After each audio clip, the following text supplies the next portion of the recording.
Hey guys, Buddy at Bert's Garage. Let's check out, see what I'm working on this today, and give you an update a little bit this afternoon. But I'm gonna flip this around. I'll show you what I'm working on. Of course, I'm working on the doors, doing a little sanding. My compressor doesn't seem to be wanting to cooperate today. Might be too cold for him, but let me show you what I'm working on. Okay.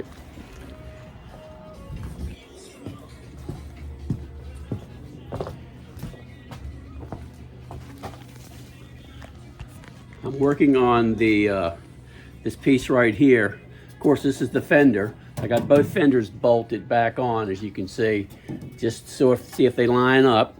And what I want to do is try to get this panel right here to line up with each groove.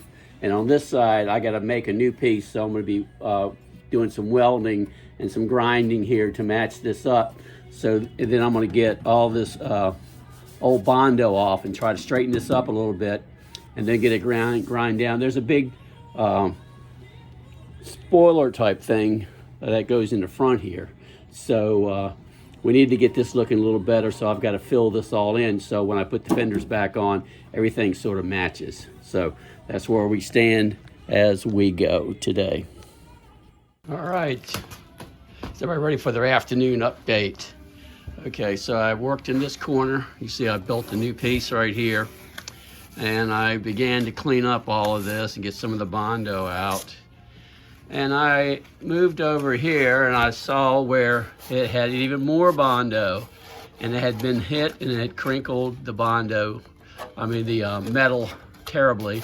So I decided to cut it out, and I'm going to splice a new piece in so it's a lot smoother.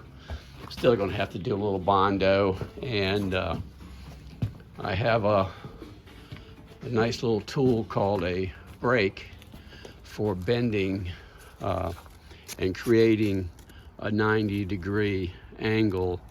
And I'm going to use this piece of metal that I have taken from the fenders. You can see the fender has certainly come in handy for parts and pieces, so it's nice to have a backup when you're cutting things and welding things. So I'll give you an update when the product's finished.